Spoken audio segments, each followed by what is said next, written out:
Good evening, everyone. Hopefully you're enjoying your ASCO so far. It's a pleasure for you all to be here with us. We're excited, and hopefully you'll get a lot out of the evening tonight. Welcome to What Clinicians Want to Know, addressing community oncologists' questions about the care of patients with prostate cancer. My name is Dr McKay. I'm a GU medical oncologist at UCSD, and I'll be moderating the meeting this evening. And this is our amazing faculty tonight. We're going to start off with Dr. Emmanuel Antonarakis from the University of Minnesota. Welcome, Emmanuel. Dr. Rahul Aggarwal from UCSF in San Francisco. Dr. Wassim Abida from Memorial Sloan Kettering. And Dr. Karim Fizazi at the Center Oscar Lombard. I said that correctly. Welcome to our amazing faculty. And then these are our faculty disclosures. We will flip through those for all of our respective faculty members so you can see all of that and additional disclosures from research to practice. Here is the commercial support for today. This is supported through an educational grant from Astellas, Pfizer, AstraZeneca, Merck, and Novartis. So thank you all. And research to practice CME planning committee staff and reviewers have no COI to disclose. The program will contain a discussion of non-approved uses of agents and regimens. Please refer to official prescribing information for each product for approved indications. In order to make this meeting more relevant for all of you all, a survey of 50 general medical oncologists was conducted earlier this month, and questions and cases were provided during that survey and will be posted to the faculty throughout. Okay? And so let's kind of dive in for why we're here today. This is going to be an agenda, a lay of the land. We're going to go through these 5 modules. On management of non-metastatic hormone-sensitive prostate cancer. We'll go into mHSPC or APMS. You may hear some of these new terms. We'll hear about PARP inhibitors and AR pathway inhibitors. You may have just come out of the oral prostate cancer session hearing top-line data from TALAPRO-3, which was published in New England Journal today. We're going to hear about the evolving role of AKT inhibition for mHSPC. And lastly, we'll close out on radiopharmaceuticals in advanced prostate cancer. So with that, we're going to dive right in with the management of non-metastatic hormone-sensitive prostate cancer with Dr. Antonarakis. Take us away. Thanks very much, Rana, and thanks to the audience for being here. And my apologies in advance because I don't consider myself an expert in localized disease, but I'll do my best. Please be gracious if I make any mistakes, but my co-moderators can correct me. So as Rana mentioned, we have a new terminology, androgen pathway modulation naive or sensitive, and androgen pathway modulation resistant. So this is going to be a talk about this topic, and we're going to be talking about localized and locally advanced prostate cancer, which is usually a urologist's realm, but we'll do our best here. These are the 5 things I'm going to cover. First and foremost, at tomorrow's plenary session, late-breaking abstract 1, if you missed the other ones, please don't miss this one. We're going to hear about the first results of the Proteus study. This is the first perioperative trial of systemic, neoadjuvant, and post-prostatectomy therapy in men with high-risk localized prostate cancer undergoing radical prostatectomy. The rationale here was based on a series of about 6 smaller neoadjuvant trials combining ADT with an ARPI, showing pathologic CR rates and major pathologic responses of 5 to 30%. In a very nice meta-analysis published by Dr. McKay, a pooled analysis of, I think, 4 trials, patients that achieved a pathologic CR or minimal residual disease in their prostatectomy specimen had a prolonged BCR-free survival, so biochemical-free survival, compared to those that did not. This is intuitive and led to further excitement in the field. So I'm not allowed to present any data, but this is the trial design that you will be hearing about tomorrow. And You might want to check the New England Journal of Medicine online at the same time. I might predict that this could be a simultaneous publication. I'm not sure. So Proteus, a high-risk, localized, curative intent trial.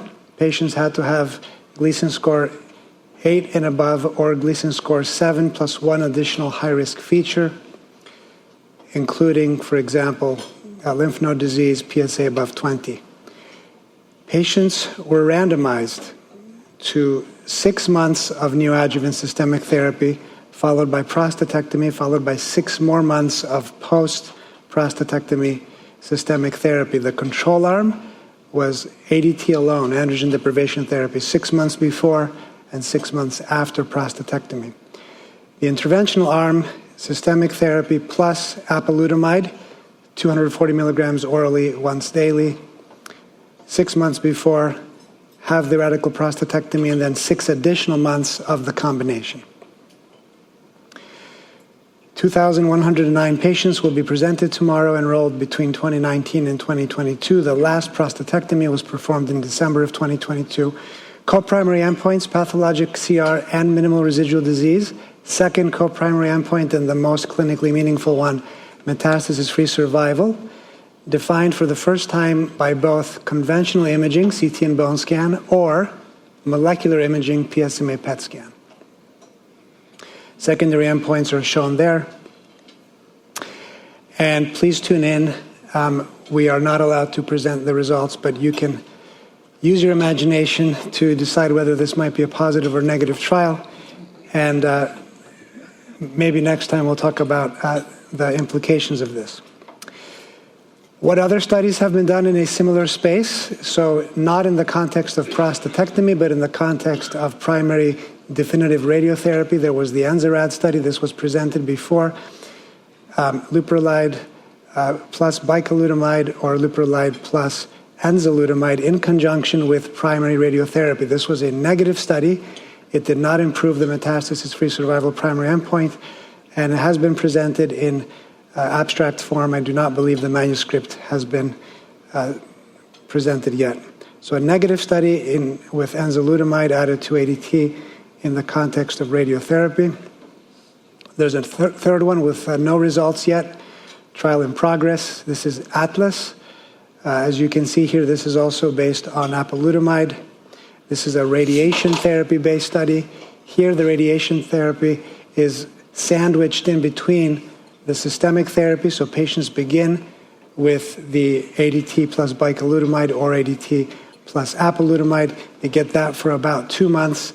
They then get that concurrently with about 8 weeks of primary radiotherapy, followed by an additional 24 months of the same systemic therapy arm.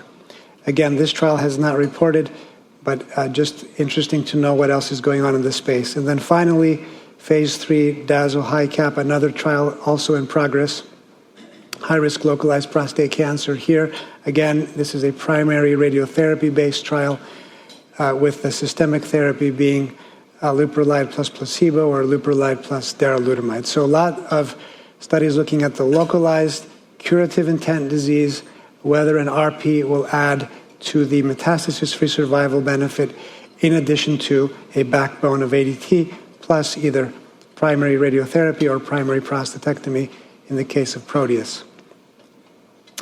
All right, moving now to the biochemical recurrent situation. These are patients that have received now definitive local therapy, either primary prostatectomy, radiotherapy, or the combination. They now have a rising PSA, a serological relapse. They have a PSA above 1 in the case of prostatectomy, above 2 in the case of radiotherapy. Their PSA doubling time is less than 9 months. This is the EMBARK trial, randomized patients to ADT alone, ADT plus enzalutamide versus enzalutamide monotherapy. Metastasis-free survival primary endpoint previously presented. So 2 comparisons here. Enzaluprolide versus leuprolide, that's shown on the left. This is metastasis-free survival. And then maybe surprising to some of us, including me, enzalutamide monotherapy, a non-castrating option, versus ADT leuprolide, again met the metastasis-free survival primary endpoint with statistical significance. Now, the update is going to be on the treatment suspension and the overall survival. So here is the treatment suspension.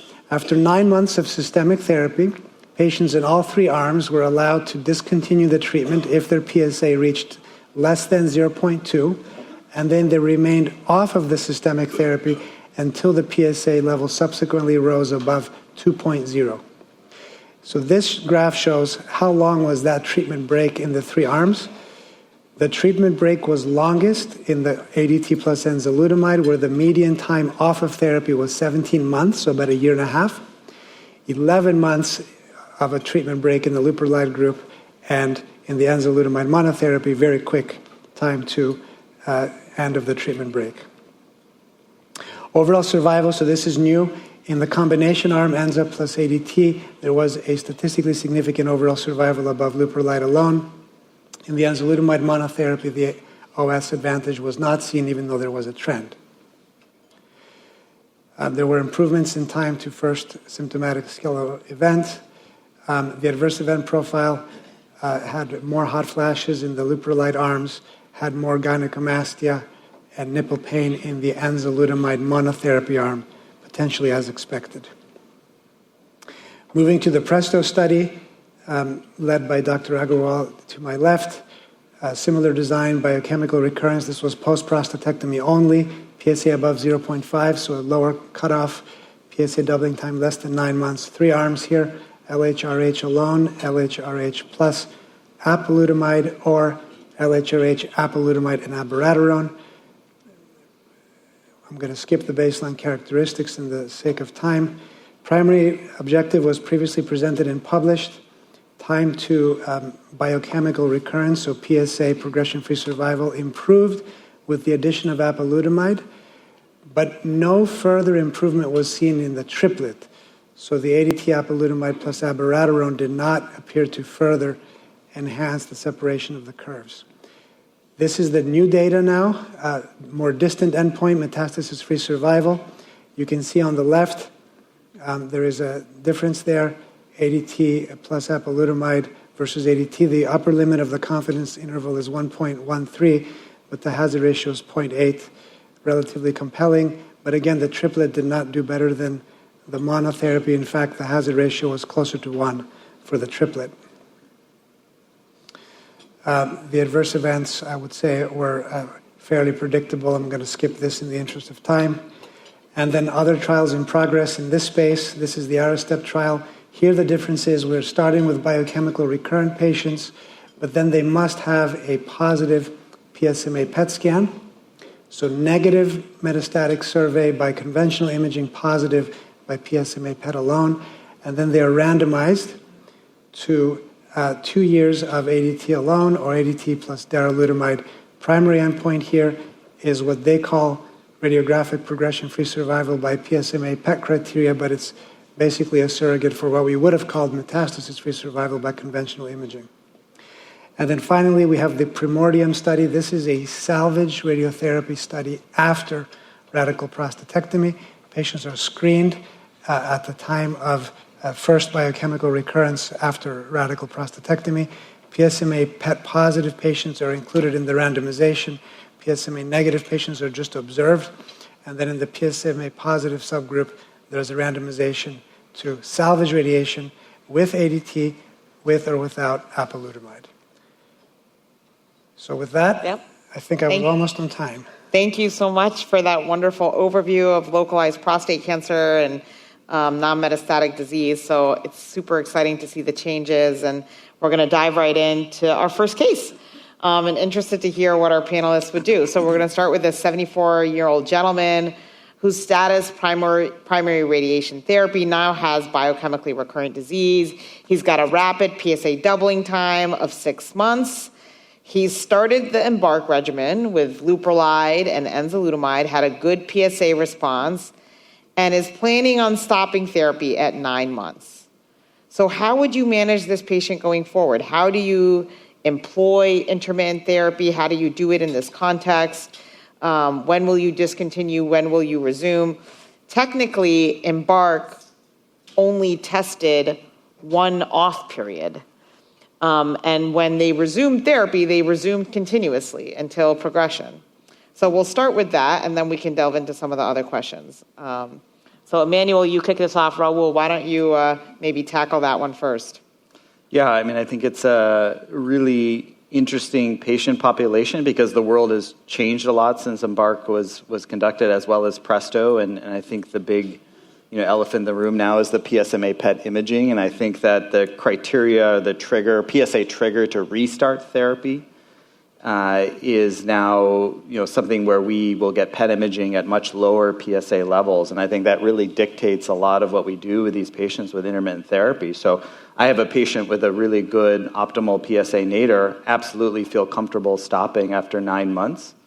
We certainly will go through multiple cycles of intermittent androgen deprivation therapy as opposed to just treating until progression upon restart. But we'll interlay the PSMA PET imaging and then think about metastasis-directed or PET-directed radiation either with or without systemic therapy, depending on the patient characteristics, to really try to extend those ADT-free intervals as long as we can. Thank you so much. How do you integrate PET imaging? Are you just following PSA alone? And even in the absence of anything happening with the PSA, do you image? Maybe Wassim, how do you tackle imaging in the BCR setting? So I image at PSA progression. Certainly I wouldn't, in the absence of PSA progression, we know the sensitivity is more limited and it's hard to interpret in that setting, but certainly I think I would take the same approach, which is when the PSA is rising, perform a PSMA PET scan where patient's likely metastatic with a rapid PSA doubling time and consider the use of metastasis-directed therapy in that context. The question of where do you trigger restarting the hormone therapy, I think still exists, and this existed since intermittent therapy back in 2012 with that New England Journal publication. And there's no clear trigger. I think it has to be patient dependent. I often use the same trigger actually for an individual patient, right? So Embark used a minimum PSA of 1.0, but it doesn't mean that you have to start at PSA 1.0. Yeah. So if I'm starting at 5, then I would tend to re-image and resume the hormone therapy at that point. That's great. Yeah, no, I think keeping it personalized is really key. I think there's a lot of art in this. There's a lot of gray about what's the trigger point. And I don't know, maybe Karim, you can speak to this a little bit about what other clinical factors do you take into account from that patient's history, regarding their initial PSA presentation, their initial Gleason score. Maybe you've done some genomics, like their age. Does that factor in, or is it just the PSA and the rate of rise, and that's what you look at? No, I agree with you. You have to take all this into account, and also the tolerance of the first course of ADT, because it varies so much from a gentleman to another one. Yeah. Some of them are really keen to restart. They're anxious with their PSA rising, and they tolerated very well the first run of ADT, while some others are very reluctant because it was just hell. So this also has to be taken into account. PSA kinetics probably is much more important than the level per se. And at the end of the day, the biology, simply the Gleason score, for example, I would be probably more aggressive. If a patient has Gleason 8 or 9 initially as compared to a Gleason 7, it still plays a role at this stage. So I think this is important. Coming back to the intermittent question, I was wondering whether I'd be curious to hear Rahul's thoughts about that. Why we have Embark showing MFS improvement and OS improvement with enzalutamide, while we don't see that with apalutamide. Understanding that the two drugs are very similar, chemistry speaking, they're almost the same. And I was wondering whether the main difference between the two trials was that in Embark, the second round of ADT plus enza was a continuous one, while this was not the case in your trial, and whether this actually makes a difference. I'd be curious to hear you. I think the two big factors are, one, just simply the sample size and what this primary endpoint is, right? This was a PSA-based endpoint for Presto.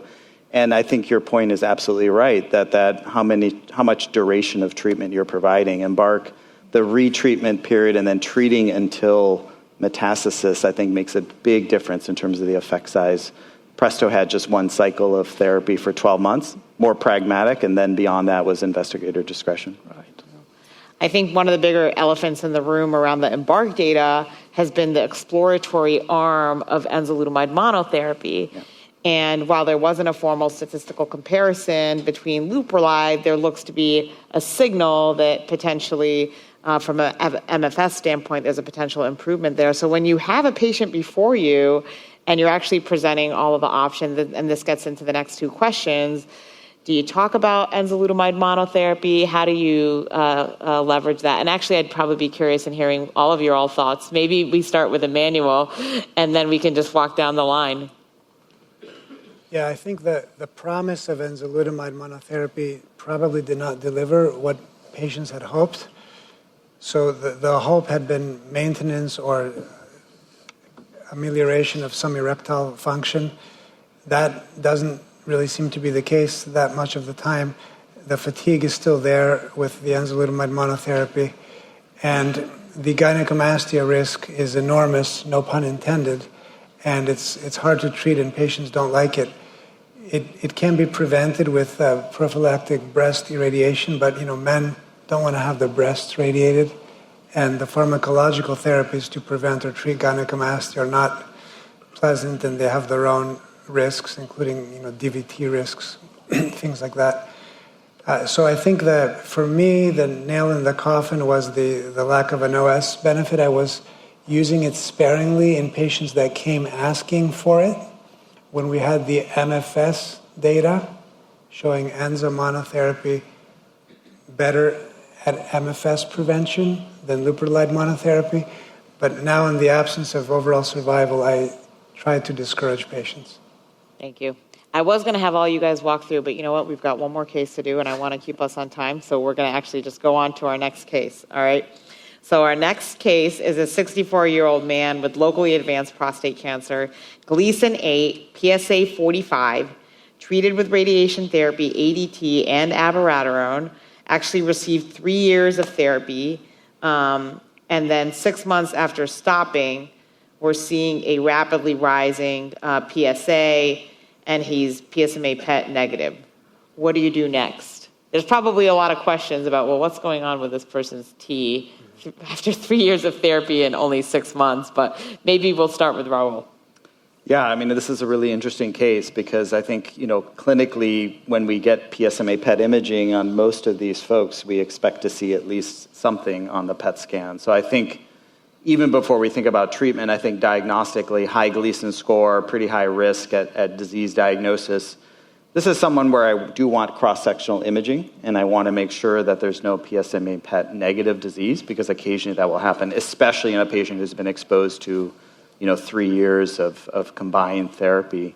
Assuming the PSMA PET coupled with diagnostic cross-sectional imaging is negative, I think you do have the EMBARK data to go on. In that study, one of the big strengths was it included both the post-RP as well as the post-XRT population, and you have level 1 randomized clinical trial data that tells you that you shouldn't and don't need to wait until metastases to treat these patients. And so if the doubling time qualifies, the PSA qualifies, this is someone where I think about combination therapy. Thank you. Wassim, say you do the PET scan and it's actually wildly positive, and he just got off of ADT Abby. What do you do? Well, I mean, I would treat him as a metastatic patient, right, on PET, whether or not anything shows up on conventional imaging. I think this is aggressive disease biology with a rapid PSA doubling time. Metastasis truly is a metastasis. We haven't proven, the benefit necessarily of continuous ADT plus RP in that context, but I think we can easily extrapolate. So I certainly would treat him as a metastatic patient with an ADT-RP combination. No, I would not give him chemo. I think the data for chemo is still in high volume. So if he had high volume metastatic disease, I would give him chemotherapy.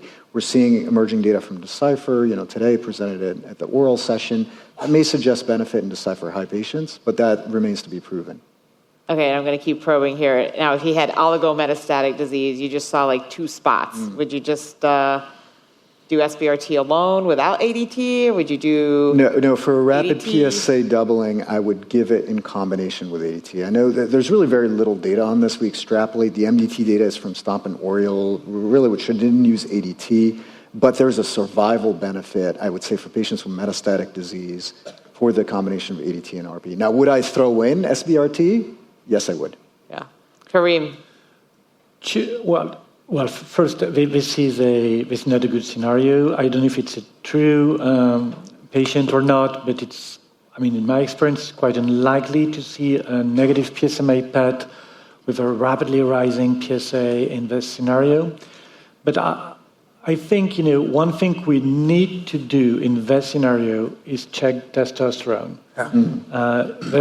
This patient has been exposed to ADT plus AB for 3 years, at least for the ADT, and we're not just 6 months later, is very likely to still be castrated, meaning that he might be a castration-resistant patient with bad disease, progressing quite rapidly. So that also needs to be taken into account for decision-making.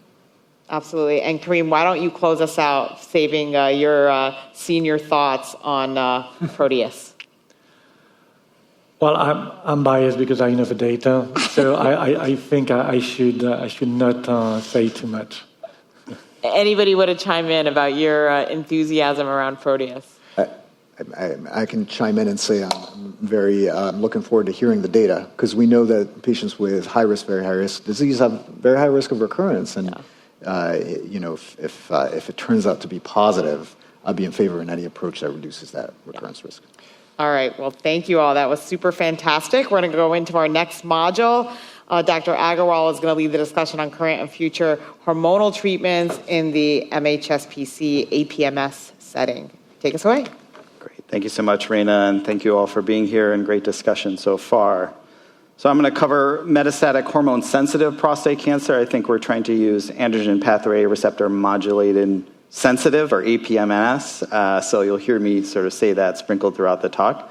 We're going to cover both the current data as well as some of the emerging therapies in this space. Here's a summary of the talk. So let's first, before we talk about the data, let's talk about the definitions. I think probably most of us in the room are familiar with these definitions. It's always good to review. We think about metastatic hormone-sensitive prostate cancer really defined by the volume of disease. And of course, that's imaging dependent. But most, if not all, of the clinical trial data they have is based on conventional imaging. And so we have really two definitions which define volume of disease. We have the charted definition. If you have one or more visceral metastases or 4 or more bone metastases with at least one outside the axial column, that defines high volume disease. The latitude definition, which was used in a phase 3 trial of abiraterone, uses slightly different, but certainly a lot of overlap in terms of that definition.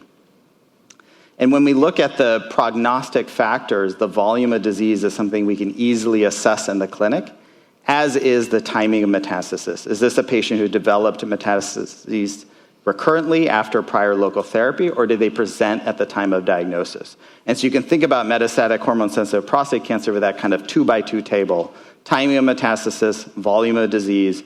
If you look at the highest risk category, high volume, de novo metastatic disease, clearly these patients do the worst in terms of shortest overall survival.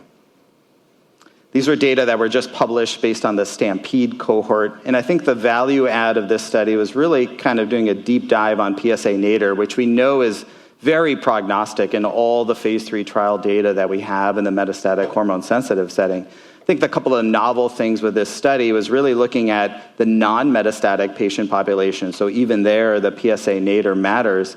And PSA nadir as early as 6 weeks all the way out to 24 weeks is prognostic for long-term survival. So when you have a patient in front of you that you're talking about, one of the inevitable questions, they've just been diagnosed with metastatic prostate cancer, how am I going to do? We have a relatively short-term readout in PSA nadir that's easy to explain, easy to understand, that we can present to our patients. The ribbon plot on the far right really emphasizes the point that we can look at the PSA nadir early, but waiting until at least 6 months is probably prudent. You can see the accretion of more and more patients with an optimal nadir, which we typically define as a PSA less than 0.2, going out to 24 weeks or 6 months. And then when we overlay the volume of disease coupled with a PSA nadir, that's what the plot on the bottom right is showing us. Both provide important prognostic information. We can use these things in the clinic to help guide our conversations with patients. I'm not going to go through all the phase 3 data in the metastatic hormone-sensitive setting, but these are just 4 representative studies of the doublet of an ADT plus ARPI in the metastatic hormone-sensitive setting. And these trials are more similar than different, but I will point out a couple of the differences. So ARANOTE is the phase 3 study with darolutamide. This is the newest to be presented and published, and this is really powered around rPFS. This was a smaller study, really underpowered for OS and conducted outside the US, where in the US the doublet therapy had really become the standard of care. But you can see really across all 4 of these phase 3 trials, pretty similar characteristics. About 70% of patients were high volume, maybe a little bit higher risk in the latitude patient population. And you can see the enrollment periods there. Some differences in terms of the primary endpoints. You can see the co-primary endpoint of OS and rPFS for Titan and Latitude. So looking at the results of these 4 phase 3 trials, very similar shape and hazard ratios for rPFS, which was either the primary or co-primary endpoint for all 4 of these phase 3 trials. You can see the curves there. These data are there for your reference. I'm not going to go through each individual clinical trial. And when you look at overall survival, you can see very similar shapes of the Kaplan-Meier curves. I will point out that ARANOTE is of the 4 phase 3 trials, did not show a statistically significant difference in overall survival, but was not powered and didn't have the sufficient follow-up time to really have sufficient events to show that difference. You see a trend towards the OS benefit with a hazard ratio of 0.78. With all 3 of the other ARPIs, you can see a very robust and clinically meaningful benefit in overall survival. And I think one of the key take-home points is doublet therapy really should be offered for most, if not all, of our patients. In real-world data, we're still only seeing maybe 60-65% of patients receive a doublet therapy. Clearly, that needs to improve if we're going to optimize outcomes for our patients. When we look at safety, just to emphasize that point, yes, there are differences between the ARPIs, but I think at the end of the day, these are well-tolerated oral therapies. The adverse events leading to discontinuation are relatively low across all of these agents. But I think the safety profile does allow us to tailor our therapy and individualize it for patients. And so starting on the right with Latitude and abiraterone, clearly there are more mineralocorticoid excess-related toxicities, so hypertension, hypokalemia. We have a patient with congestive heart failure, poorly controlled hypertension. This is probably an agent that we're going to shy away from and choose one of the utamides. I will point out that the ARANOTE safety data look quite clean. If you look at the control arm versus the experimental arm, when we look at some of the utamide-related toxicities that we watch for, including falls, fracture, cognitive side effects, seems to have a very clean toxicity profile. And we heard some data today looking at cognitive effects between darolutamide and enzalutamide with the ARACOG study that looked quite compelling. So when we think about choosing which ARPI of the 4 to choose, of course, we have all these factors. And I think this is really just pragmatically, what are all the things that we face in the clinic? It's not just the clinical trial data and the toxicity profiles, but it's really what are we most comfortable using as a big driver as a healthcare provider? What are the comorbidities of the patient? Of course, we look at insurance pathways, what will insurance cover, and the copay. That ends up being pragmatically a very big driver. And then patient-reported quality of life as well. This is a really important meta-analysis of the phase 3 data, and this is called the stopgap analysis. I would call your attention to this and take a look at this publication if you have time in the presentation. This was over 5,000 patients of clinical trial data, trying to understand the questions of, well, which agent should we use? And if you look at the top right, amongst the utamides, you see a very consistent benefit with both rPFS and OS by age. But when you look at abiraterone, very interestingly, prostate cancer-specific survival is improved, but the overall survival in patients older than the age of 75 is not, suggesting that toxicity, particularly cardiovascular toxicity, can be a big concern, and that's tabulated and shown in the table on the bottom right. I'm not going to belabor the NCCN treatment guidelines. I would just point out a couple of things here. In the low-volume metachronous patients, so patients that had prior local therapy, subsequently developed metastatic disease, low volume, according to the definition I showed you, really doublet therapy is the standard of care, and we should not be adding a triplet with a docetaxel regimen. In the low-volume synchronous disease, it's important that there is level 1 evidence supporting treating the primary tumor in the form of radiation. Just talk about a couple of the triplet studies. This is the ARASENSE phase 3 study. I'm sure a lot of folks are familiar with this trial. A very large trial, about 1,300 patients. Everyone received the doublet of ADT plus docetaxel. and then randomized to darolutamide versus placebo with a primary endpoint of overall survival. And you can see a very nice early separation in the survival curves with overall survival. And you can see that hazard ratio very robust there, less than 0.7. This is what I think pretty striking, in the context of adding docetaxel. You see a very, very balanced toxicity profile. When you look at the docetaxel-related toxicities, you don't really see any additive effects or any potential concern for drug interaction here. So this is a very nice triplet regimen to sort of think about given the toxicity profile of darolutamide. Piece one was the other triplet data that we have. This was with abiraterone. This is a little bit more complicated clinical trial design because it also asked the question about radiation to the primary tumor. But you can see that even in this more complicated 2x2 design, you can see the benefit of the addition of abiraterone, and in particular in those patients that received docetaxel, which was implemented during the course of the study, particularly in the high disease volume group, you get the sense that triplet therapy really benefits these patients. So who should receive the triplet therapy? I think that's the big question. We have more triplet data coming with the PARP inhibitors, potentially with the AKT inhibitors, potentially with radioligand therapy. But right now, the clinically available triplet is with docetaxel, and we don't have randomized data of doublet plus or minus taxane. So how should we select patients? I think the stopgap analysis tells us about which ARPI to choose, but how do we add docetaxel? I think the de novo high-volume metastatic patient population, if you look at the survival curve, clearly a high unmet need for that patient. If a patient's fit for chemotherapy, that's a patient I'm thinking strongly about adding triplet therapy. We know that AR signaling inhibitor therapy can be quite heterogeneous, especially in high-grade tumors. And I think excitingly, we now starting to have some genomic and transcriptomic predictive factors, particularly the Decipher score and some of the data that's been published. This came out of the STAMPEDE cohort. This was the large study run out of the UK, looking at about 800 patients with metastatic prostate cancer, hormone-sensitive disease, looking at Decipher scores. It's important to note that the Decipher cutoff here is different than what we think about using as prognostication in the localized setting, but seem to be predictive. Those with high Decipher scores benefited from docetaxel. Those with lower Decipher scores seem to not. I think there's more prospective validation to do, but I think the database is growing that we can use these type of factors to decide who might benefit from docetaxel.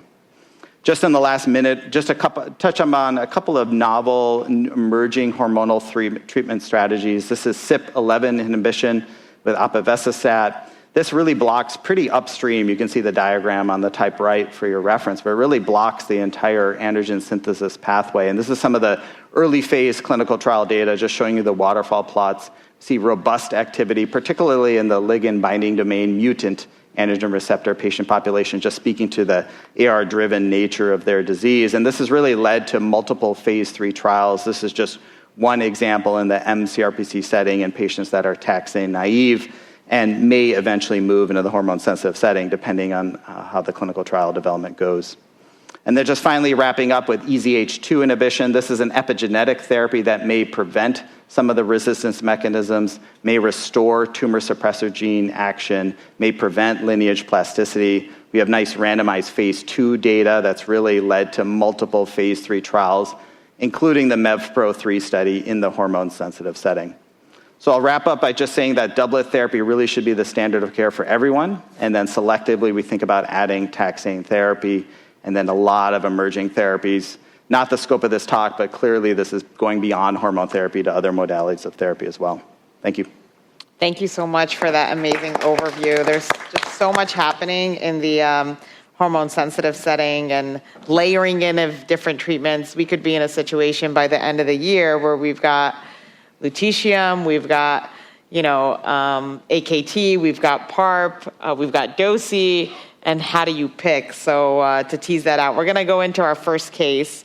61-year-old man who presented with a PSA over 4,000, extensive bony metastases, was treated up front with triplet therapy. He got ADT, docetaxel, abiraterone. His PSA dropped. He had a substantial drop, PSA 90, but his nadir level was around 15. And so what do you make of this patient? Would you offer any consolidative therapy? Would you offer anything maintenance once he's done with the docetaxel? Maybe we can start with Wassim. Yeah, so obviously the PSA nadir of 15 after presentation of very high-risk diseases, we know a higher risk of progression to androgen pathway modulator resistance, but we don't have any data at this point, unless he's progressing, that adding any additional therapy is going to delay that.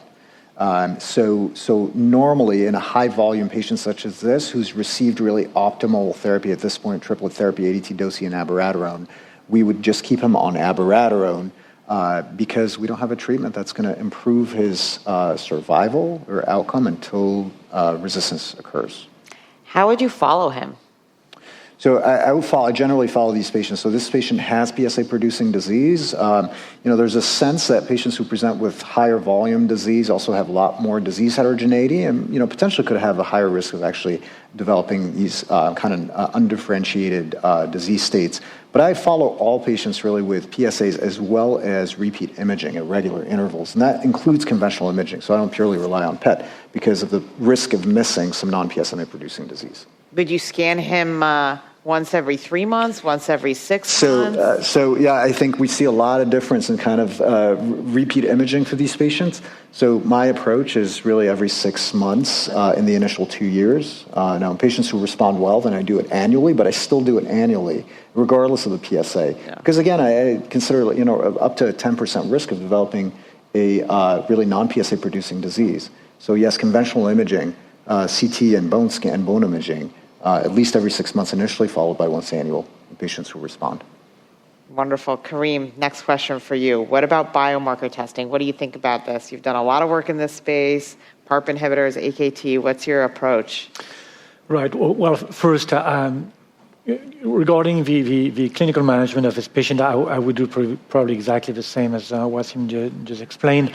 We actually have an ongoing trial for these patients who are poor responders, because he is poor responder by PSA.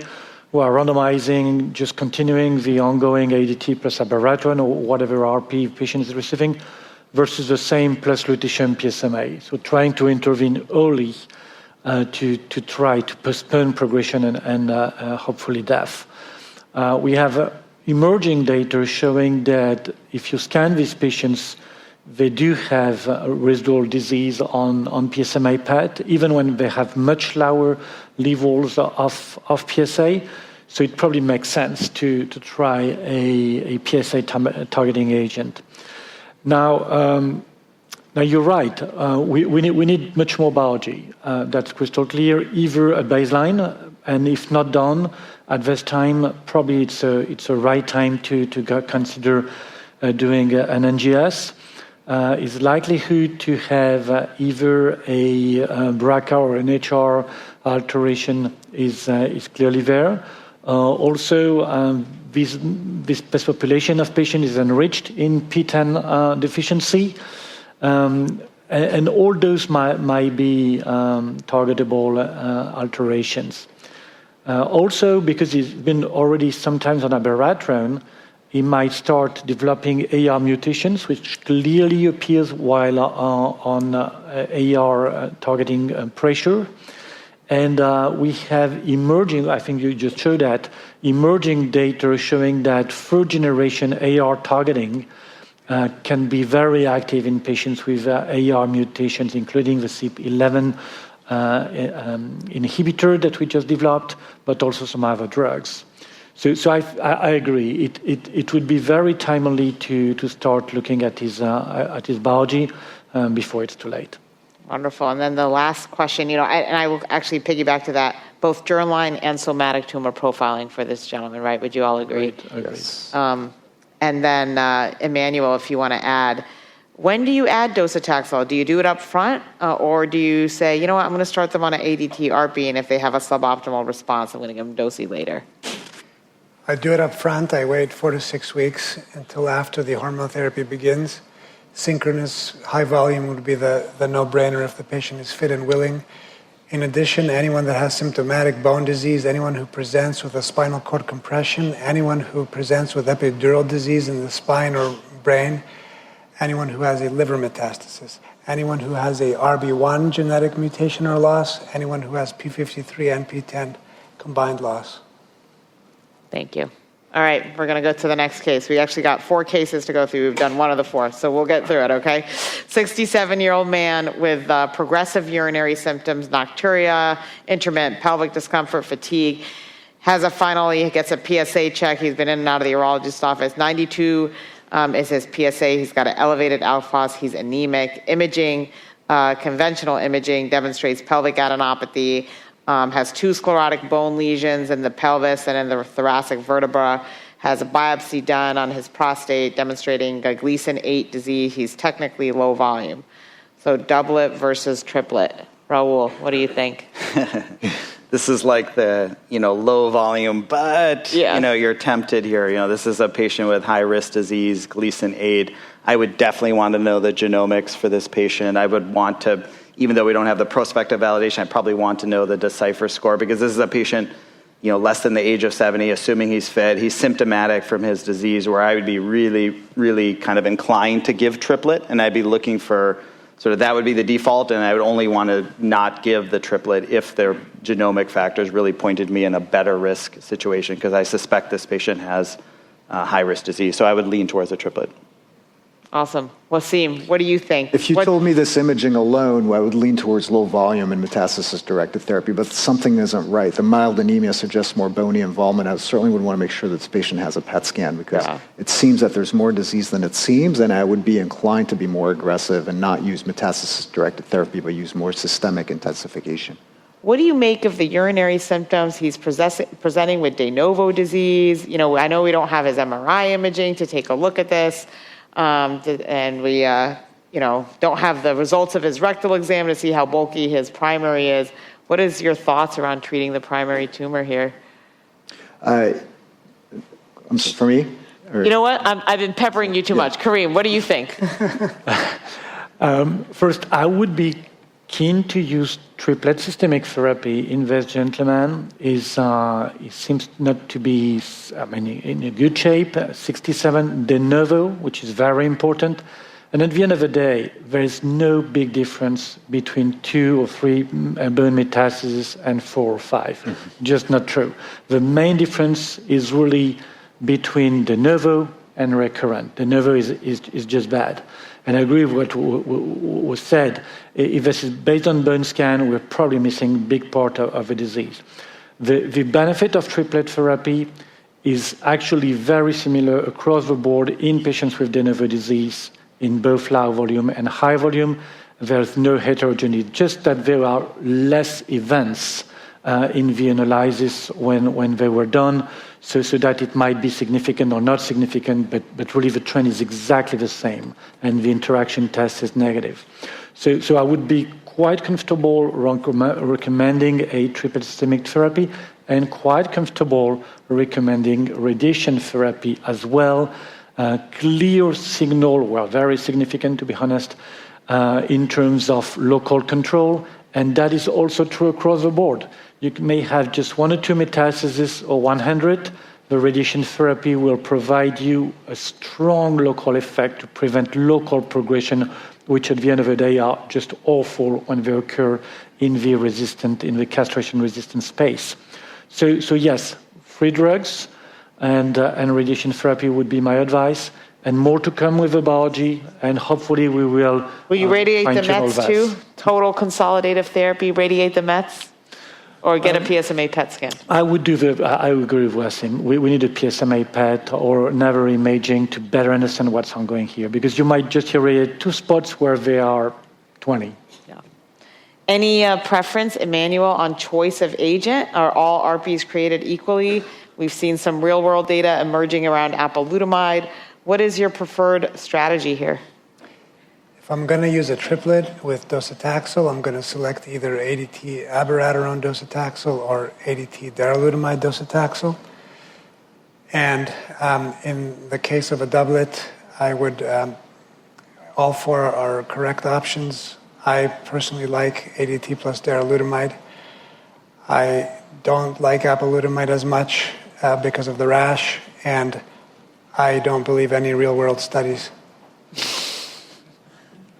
I love it. We've touched a little bit on the de novo versus recurrent. Karim told us a little bit about that. What about the choice of ADT? Does it matter for you all? Agonist, antagonist? Do you care about his bulky primary or his urinary symptoms? Rahul, what do you think? Yeah, this is a great patient fit for an antagonist, right? He's symptomatic. He's got urinary obstructive symptoms. You're going to want to try to drive the testosterone down as quickly as you can. I think it's a little bit less of a question about intermittent therapy, although that might factor into it depending on how good his response is, and you do get maybe more rapid testosterone recovery with the antagonist, particularly relugolix. But this is definitely a patient where I'm thinking about an antagonist. Awesome. All right, go ahead, Wassim. No, antagonist, but this is where I see less benefit for actually daily oral as opposed to depot. So just because this is a patient who's going to be continuous, I think, hormone therapy, and so Firmagon to Lupron. Yeah. And we just got out of the oral abstract session. Dr. Chattery presented some data from a trial called A Dream, where patients who had a great response to upfront intensified therapy with ADT and ARPI actually took a break. Say you start this gentleman and he gets triplet therapy, he gets his antagonist, he gets darolutamide, he gets DOSI, he gets radiation, he does well. A year, 18 months in, his PSA is undetectable. Wassim, what would you do? Yeah, that's interesting. I'd be a little bit less inclined in this patient to consider the break. I mean, the data was interesting in the sense that A Dream did enroll patients with higher risk disease, but you also saw that the higher risk disease had a much shorter break until disease progression, so less benefit in terms of the break. So my guess in this situation is, I'd give him the depot injection because I think he's less likely to actually end up with such a dramatic response and go on a break. Anybody else have anything to add on that case? All right. Maybe just regarding that question about intermittent, I think we should be very cautious in general. In the recent past, we've been using continuous treatment, and this was standard. And out of a sudden, because we intensify all the treatment and we see better results, we think, oh, maybe I should stop. We should be super cautious. The last time this was done in a randomized fashion in the large US trial, actually non-inferiority was the result, meaning that you cannot claim that intermittent treatment is similar to continuous. And actually, the difference in overall survival was about 6 months. 6 month count, and in some group it was bigger than that. So I think we should be cautious. In the context of a trial, randomizing, consent, fine. But outside the trial, I would hate to see us, in a couple of years, telling all ourselves, oh, we did a big mistake to all the patients. I think we should be cautious. Yeah. No, thank you for that. I think we need to do the trials to prove our de-escalation strategies for our patients. So that was a wonderful discussion. Takes us right into PARP inhibitors. Dr. Abida. Thank you very much. Thank you to Dr. Love and RTP and Dr. McKay. So I'll be talking about the current and future role of regimens combining PARP inhibitors and AR pathway inhibitors in metastatic prostate cancer. And these are the discussion points. First, I'll talk about the incidence of homologous recombination repair gene alterations in metastatic disease. I'll talk about the rationale for combinations for PARP inhibitor use in HR-deficient prostate cancers in combination with ARPIs. I'll address some of the key studies of PARP inhibitors, both monotherapy and combinations as well, and I'll talk about current and future directions. So I would argue that the interest in PARP inhibitors in prostate cancer really started with this key genomic study that was published in 2015 now that really looked at the genomics of 150 patients with metastatic CRPC. And one of the key conclusions is that 20 to 25% have deleterious alterations in DNA damage repair genes. Most of these are homologous recombination repair genes like BRCA2, BRCA1, and PALB2, but there are some other tangentially involved genes in homologous recombination that are really more appropriately called DNA damage repair genes like ATM, CDK12, and CHEK2. So the term HRR is kind of being used more broadly to encompass all of these genes, although they have various levels of involvement.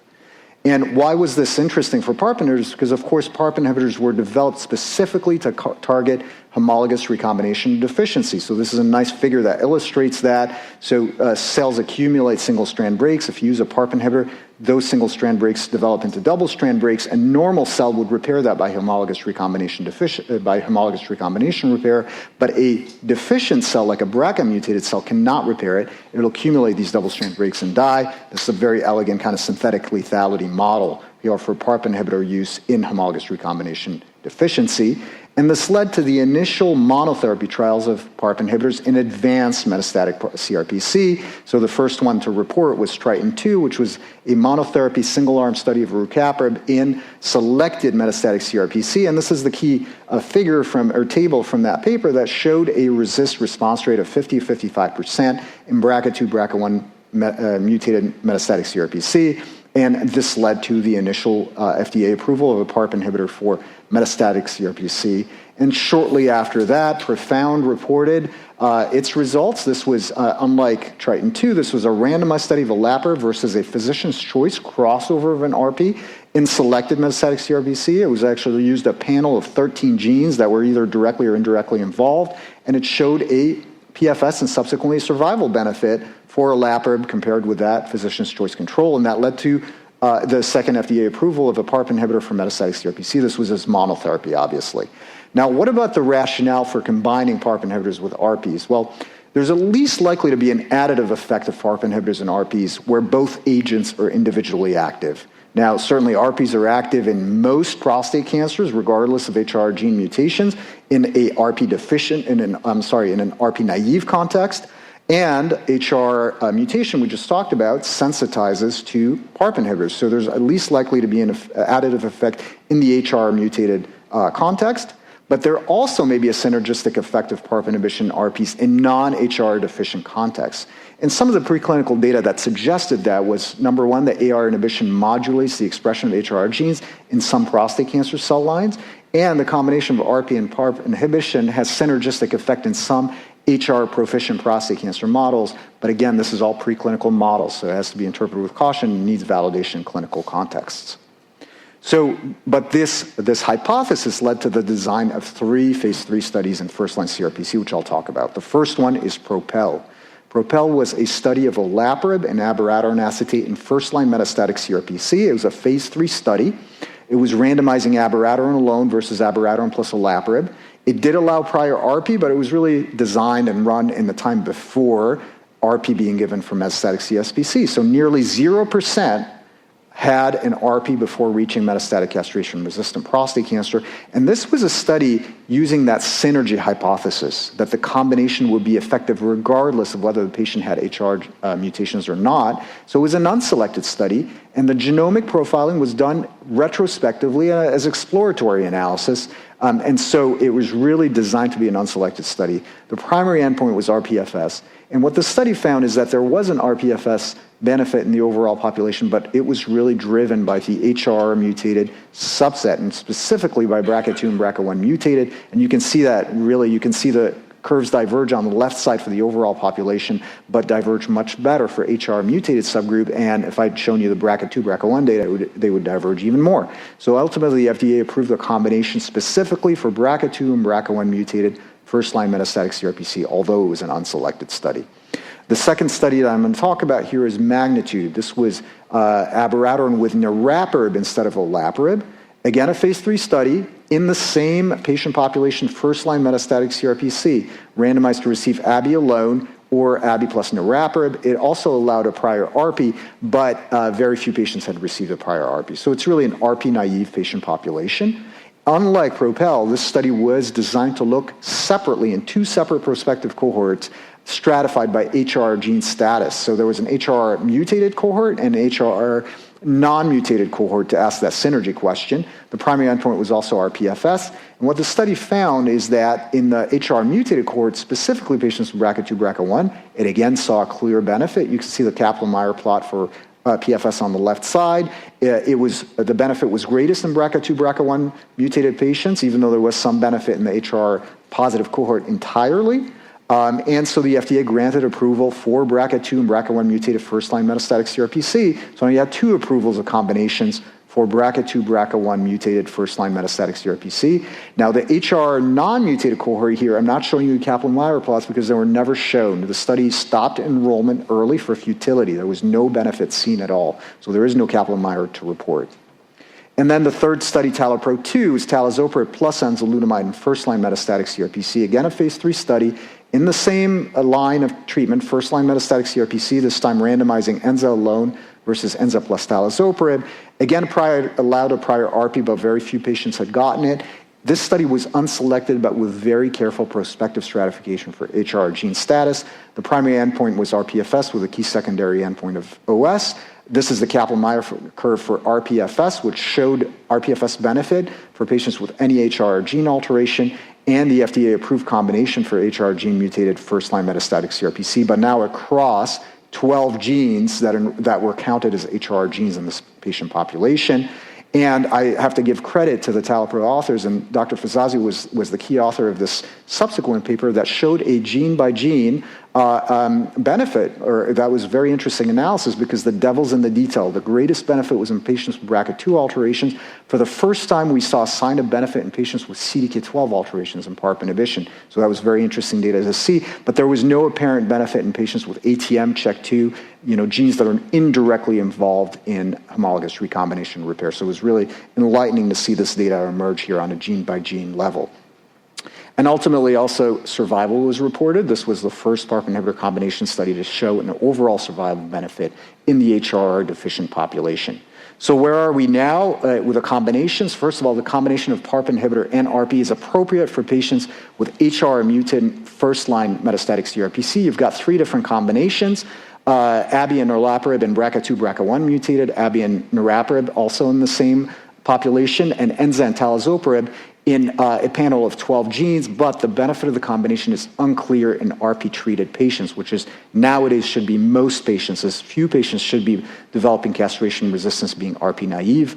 And still, PARP inhibitor monotherapy remains the NCCN category 1 preferred option for metastatic CRPC post-ARPI, and that's olaparib and rucaparib. So a patient who had Abi and is BRCA positive is progressing, the category 1 recommendation is either olaparib or rucaparib. Now, it's clear that the benefit is greatest in patients with mutations in BRCA2 and BRCA-related genes. No clear benefit in CRPC with ATM mutations, although olaparib and enza plus talo is approved, and there's a possible PFS benefit for CDK12 and enza and talazoparib. So the toxicities, roughly myelosuppression and GI toxicity, although I'm showing you here across all the phase 3 studies, there seems to be more anemia in relation to the talazoparib plus enzalutamide. We heard today from TALAPRO-3 that there was a 40% transfusion rate as well with that combination in the upfront setting. Now I'm going to switch gears and talk about upfront combinations and newly diagnosed metastatic disease, and I'll talk about the Amplitude study first. This was abiraterone plus niraparib in newly diagnosed metastatic prostate cancer, phase 3 study. Newly diagnosed patients enrolled HR-mutated metastatic CSPC only, primary endpoint rPFS, secondary OS, and what the study showed is there was an rPFS benefit, is specifically in the BRCA subgroup, and it was greatest in patients with BRCA2 mutations. So this gained the first approval for the combination in newly diagnosed men with metastatic prostate cancer harboring a BRCA2 mutation. There was a trend towards overall survival benefit. The data is not yet mature. So, and then just today, and I didn't have enough time to incorporate the Kaplan-Meier curves, but you can see the abstract here, talazoparib plus enzalutamide reported. Dr. Aggarwal presented that at the oral abstract session about 2 hours ago, and there was a clear rPFS benefit for the combination of enzalutamide plus talazoparib with a hazard ratio of 0.48 in HR mutated newly diagnosed metastatic castration-sensitive prostate cancer. The benefit was again greatest in BRCA-mutated patients, but there was some report of benefit in other non-BRCA genes, which was very compelling to see. So to summarize, PARP inhibitors are beneficial for patients with metastatic prostate cancer and selected HR gene mutations. You've got niraparib with abiraterone, which is now approved in newly diagnosed metastatic CSPC and BRCA2 mutations. You've got several PARP inhibitors approved either as monotherapy or combination with ARPI in men with HR-mutated metastatic CRPC. The choice of therapy depends on whether a patient had prior ARP exposure, the specific gene mutation, and the patient's comorbidities and drug interactions, same kind of decisions as you heard with the other ARPs as well. BRCA2 alteration confers the highest benefit. The benefit is unclear for other HR or DDR gene mutation, although we've got very compelling data coming from TALAPRO-3 in the early setting. But the key factor here is that no patient will get a PARP inhibitor unless they get early genomic testing. Every patient with metastatic disease and even higher risk localized disease should be getting genomic testing at this point. Now, a couple of words about an upcoming PARP inhibitor, which you'll all hear about. Saruparib is the second-generation PARP inhibitor from AstraZeneca. This is a PARP1 selective, which may reduce the toxicity of the drug. It's been reported in phase 1, phase 2. It's well tolerated with ARPIs. Which led to really 2 phase 3 studies, EVOPAR-01, which is looking at it's a randomized study looking at the drug either in combination with physician's choice NHA versus NHA alone, and it's really stratifying by HR mutation status, so it's re-exploring the synergy question in an unselected population. This is EVOPAR-01, which hasn't reported yet, and EVOPAR-02, which is moving even earlier in the adjuvant setting after radiation for high-risk BRCA-mutated prostate cancer. So we hope and think this will be practice-changing if it enrolls on time. Now, current and future directions, earlier use of PARP inhibitors in HR-mutated prostate cancer. We've got TALAPRO-3, which again started reporting today, EVOPAR-01, which I just mentioned, PARP inhibitors in high-risk localized disease. And then you've got PARP inhibitor combinations in non-HR-mutated prostate cancer, PARP inhibitor in RP and EVOPAR-01, PARP inhibitors on radioligands, and PARP inhibitors with other DNA targeting agents, mostly in phase 1 at this point.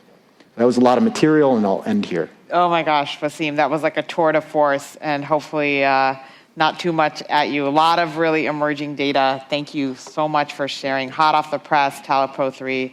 We think it's going to be definitely practice-changing, and wait to hear sort of the FDA's decision on the combination. But I think it's really amazing how far we've come over the past decade. So, our next case. We've got 4 cases to get through over the next 10 minutes, so we're going to power through, and hopefully we'll touch on the highlights. So, 74-year-old gentleman, PSA is 12,000, Gleason 8, or 1,200, sorry about that, Gleason 8 with bone metastases, treated with apalutamide leuprolide, and actually achieves an undetectable PSA 2 years later. PSA starts creeping up. It's up to 2. He has imaging that's done, both conventional and PSMA PET. Interestingly enough, his bone scan and CT scan are negative, but he does have PSMA PET positive lesions, and he did undergo germline testing, has a germline 2 BRCA alteration. So what would you do now for this individual? He has a rising PSA with PSMA PET avid disease. Dr. Fizazi, what would you do? Definitely privilege a PARP inhibitor based on what Wassim presented us. Clear benefit by both PFS and overall survival. Question is whether it should be used alone or in combination with an AR pathway inhibitor in this setting. I guess it would be probably reasonable to use ENZA, knowing that with a PARP inhibitor here, talazoparib, in this particular combination, understanding that enzalutamide still has some activity post-abiraterone, which is not the case the other way around. So I would either use a PARP inhibitor alone, or I would use the ENZA plus talazo combination. With lutetium PSMA, we're not that sure we're providing the same benefit. The pros and cons about the sensitivity of BRCA alterations towards PSMA targeting. So this is really why I would privilege a PARP inhibitor first, at least. Very good. Thank you for that. We saw some, I'm going to take us to a provocative place. We saw some data on combination therapy with the LuPARP data. Any thoughts around that?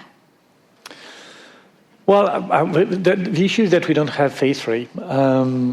I think that's reasonable for sure. Now, whether we are reserving patients as compared to monotherapy, I just don't know, because we don't have randomized data. I guess if it's available, especially in the context of a trial, why not? I love it. So on this same case, still some different questions. Emmanuel, you've done a lot of work in this space. Are there really substantial differences between the PARP inhibitors? Are they all the same? What do you think? Is talazoparib the same as niraparib, same as olaparib? Would you choose one PARP over another? Yeah, I think we have to be guided by the data in Homo sapiens, not cell lines or mice. So, and we have to be guided by the clinical scenario, the FDA approvals, and the particular gene mutation. So, all those esoteric conversations about PARP trapping and whether that's relevant doesn't help us in the clinic. I'll just say, Rana, here, because I know that Neil Love likes a little bit of controversy or disagreement on the panel. You know, in this patient, I would go with olaparib monotherapy every time. We have level 1 data from Profound there. We don't have data for combining a second ARP after a first, although it would not be wrong to do so. And there is preliminary data which is quite compelling that BRCA2 patients are more resistant, not sensitive to radioligands. So I would not use a radioligand here. I would do olaparib by itself. Very good. And you're involved in a study that's looking at trying to answer that question, right? The TALENT study, looking at talazoparib, enzalutamide, post-ARPI in the mCRPC setting.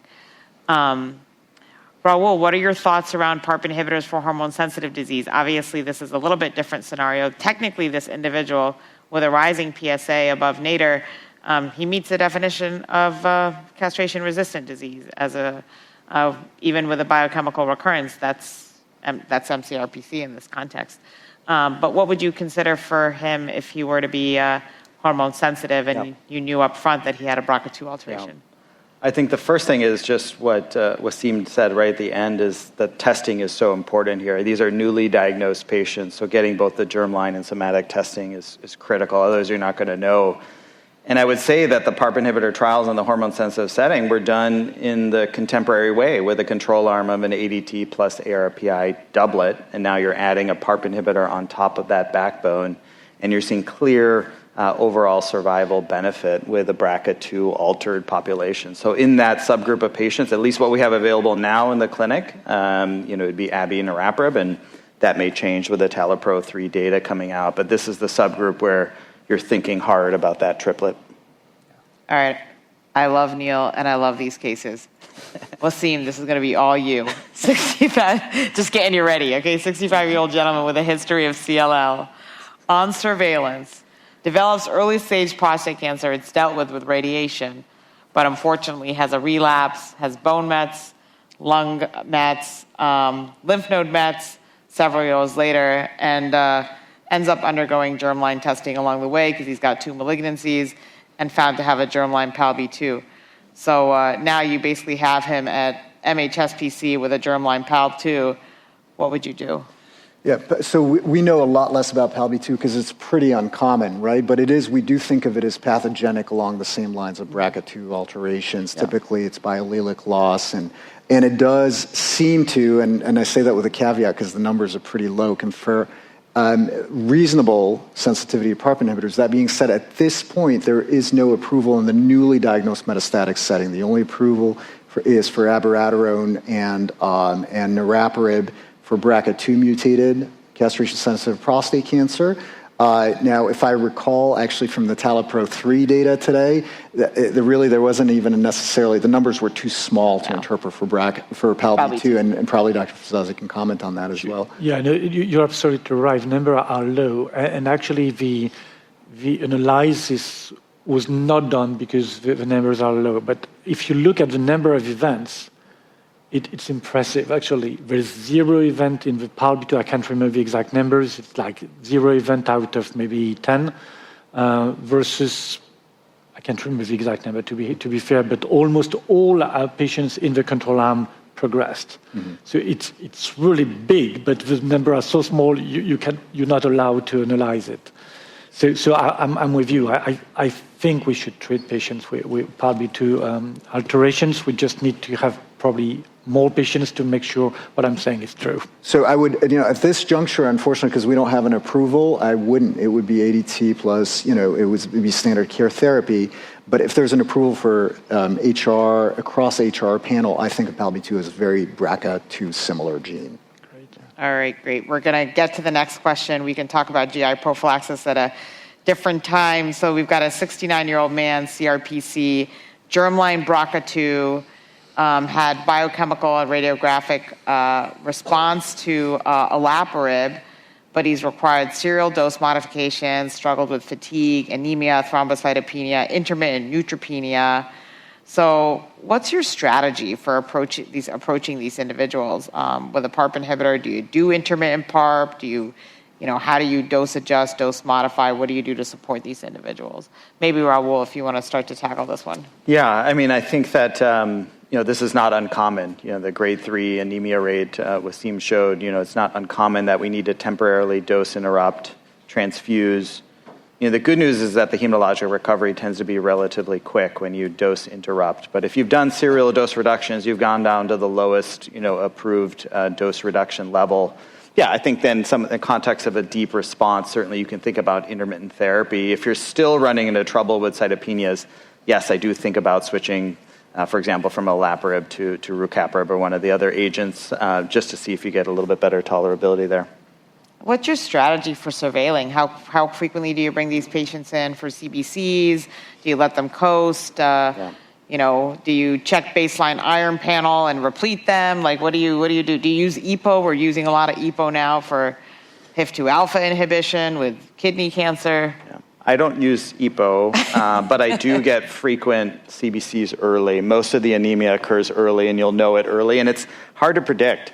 Which patients are going to be those that really develop more high-grade anemia. So you just have to check early and often, and I use mostly transfusional support. Wonderful. All right. I think the next question, we actually kind of tackled that a little bit. So maybe, Wassim, you touched on this a little bit around saruparib and how it's different. Maybe you can enhance a little bit. Do we think that there's going to be a clinical difference with utilization of saruparib? And would this be an individual that, say you had saruparib tomorrow, that you could prescribe to him? Would you want to transition him to saruparib? I think I probably will refer back to Dr. Antonarakis' comment here, is that, you look at talazoparib, it's a very potent PARP inhibitor with a lot of PARP trapping effect, and the dose in combination with enza is 0.5 milligrams relative to, let's say, olaparib, 300 milligrams twice a day. And ultimately, the toxicity actually at that 0.5 milligrams talazoparib is like a 50% anemia, grade 3 anemia rate.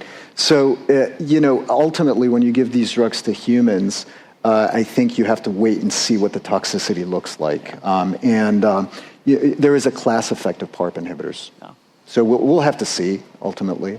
It's going to be great to see the evolving data. 2 large phase 3s, one in the metastatic setting, and actually a very potentially stimulating trial in the localized setting targeting BRCA1/2 mutated high-risk localized disease adjuvant to radiation. All right, so with that, we're going to move on to our 4th module. Dr. Fizazi is going to talk to us about AKT inhibition in the mHSPC setting. Thank you very much, Rana. So, all right. So I'm going to speak about targeting AKT and about PTEN loss in patients with metastatic hormone-sensitive disease, but also some words about castration-resistant disease. So first, PTEN loss is not a good thing to have when you have prostate cancer. This is just true across the board for localized disease, for castration-resistant disease, but also now we know it in patients with metastatic hormone-sensitive disease. And this is true for complete PTEN loss, but also for PTEN deficiency. Why is that? I know it's already late, so I'm not going to provide you with complex biology, but basically those are 2 pathways potentially active in parallel, the androgen receptor pathway and the AKT PI3 kinase AKT pathway. So basically, if you target one, the other one might be activated. Good thing is that normally there is a brake on the system, PTEN, but in approximately 20% of all the patients with advanced disease, PTEN is deficient. Again, either completely lost or rarely expressed in just a minority of cells. This was evidence more than a decade ago, and a first randomized phase 2 trial was designed to test whether dual inhibition of these two pathways can end up with a better job as compared to just AR pathway inhibition. As you can see to the right-hand side, in patients without PTEN loss, there is no real benefit at adding an AKT inhibitor on top of abiraterone, while to the left-hand side, in patients with PTEN loss, you do see a quite meaningful difference between the two arms. So this led to a randomized phase 3 trial, but unfortunately, it was a negative trial by overall survival. PFS was significantly improved, but no OS. There might be different reasons for that, either the drug itself, its toxicity. Many patients had to stop on drug, but also the way the biomarker was assessed in the trial. This was based on immunohistochemistry, while if you look at NGS or PTEN loss as assessed by NGS, you do see a more meaningful difference between the two arms. But anyway, given the trial was considered technically negative, even by PFS it was positive, the drug was not approved. Now we have another drug, capivasertib, which was also developed in breast cancer. And we decided some years ago with the AZ team to develop it for men with metastatic hormone-sensitive disease. And the design of the trial is, as you can see here on the screen, 1,000 men that were pre-screened for PTEN loss, and I'll explain how we did that, were randomized to receive either a doublet with ADT abiraterone or the same plus capivasertib. So, as I said before, approximately 20-25% of the patients were considered as having PTEN-deficient cancers, meaning that we had to screen more than 6,000 men to randomize approximately 1,000. The definition of PTEN deficiency in this particular trial was based on immunohistochemistry. This was defined as greater than 90% of cells without expression of PTEN in the cytoplasm, and of course it can be 95%, 99%, or 100%. Primary endpoint was radiographic progression-free survival with numerous secondary endpoints. So the trial is positive, as you can see on the screen, but the difference in rPFS is not enormous. It's 7.5 months, but ideally, of course, you would like it to be greater. The reduction in the risk is 19%. Now, let's dig into the details. As I explained to you, we set the bar at more than 90% of cells without PTEN expression to be entered in the trial. So this is, again, the overall analysis of the trial by its primary endpoint. But if you look at different cutoffs, more than 90% and then 95%, 99%, whatever you want, you will see that it makes a difference. It actually doesn't really make a difference in the capivasertib arm, which is associated with very, very similar outcomes by rPFS, while in the control arm, this is the outcomes for PTEN cutoff of greater than 90%, but you can see that with 95%, the difference is greater, 99% even greater, and 100% big difference. So really, the question to me is, if ever this drug is approved, whether we should really keep this cutoff of 90% or maybe set the bar a little higher, and you may, of course, debate on that.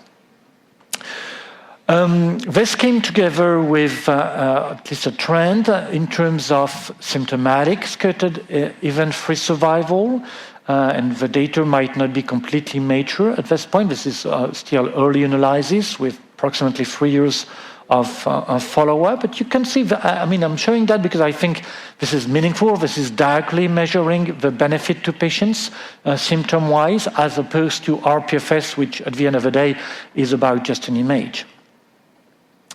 Oops, sorry. Now, overall survival, exactly the same phenomenon as I just showed you for rPFS. The greater the PTEN loss, the greater the benefit from the addition of capivasertib. And as you can see, at 99% or 100% PTEN loss, the difference becomes really, at least to me, really clinically meaningful. The curves separate quite nicely, even if the data is immature. Actually, regarding OS, we should not wait very long before the data are mature. I told you this is bad disease, so unfortunately these men are dying. So probably soon we should have mature data for overall survival, so stay tuned. Safety, we saw what we expected, I guess, which is on-target toxicity, diarrhea, hypoglycemia, and rash. So if this drug comes to the market, we will need to learn how to deal with all these toxicity. It's doable clinically, I can tell you, but you need to do your homework as a doctor.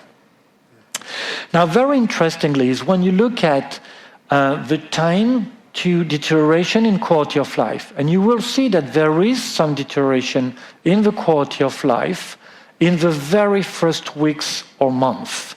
Which is associated with side effects from either abiraterone, but also obviously capivasertib. And you see there is a difference disfavoring the triplet with capivasertib in terms of quality of life, again at the very beginning. And then it remains exactly the same. That the difference remains very, very stable, meaning that if you're not suffering at the beginning, you won't get more deterioration in quality of life if you're receiving free drugs instead of 2 in this particular trial. And actually the same was found in terms of discontinuation due to adverse events. There is a drop during the first month in disfavor of the capivasertib, and then it's really flat. So if you're able to adapt, you're good. So in conclusion, PTEN loss is associated with poor outcomes in various stages of the disease. It's not infrequent. I told you approximately 20-25% of the patients. Targeting at the same time the AR and the AKT pathways makes sense biologically. We have proof of concept data in castration-resistant disease. We have now a phase 3 trial with improved RPFS. The benefit seems to be greater with greater PTEN deficiency, and OS data are pending. And as I said, I think we will know more in the coming month. 3 main adverse events, diarrhea, hypoglycemia, and rash. They're manageable, but you need to pay attention to those in your practice. Thank you so much. Wonderful. Thank you so much for that. You guys probably saw at the end of April, beginning of May, the ODAC for Capitello voting in favor of approval. And I think before the end of the year, we will know the disposition of this agent in prostate cancer. So we're going to go into our next case, 49 young gentlemen with PTEN deficient prostate cancer, high volume, de novo metastatic disease, has underlying diabetes. Hemoglobin is A1C is 7.4. What do you all think is the optimal upfront regimen for this individual? PTEN deficiency with diabetes. If you had capivasertib available, what would you do? How would you position with docetaxel? Maybe we'll start with Emmanuel. And we probably should get to the second question before the first question, which is how do you define PTEN deficiency? But we'll just start with the first. I think both regimens would be equally appropriate. ADT, RP plus docetaxel would be very appropriate here. And I would be tempted to consider capivasertib. The hemoglobin A1C of 7.5% is quite worrisome. I would do my best to do my homework, as Karim put it, but I would also refer this patient and manage him in conjunction with an endocrinologist specializing in diabetes, because he already has diabetes and is poorly controlled. That is going to get worse.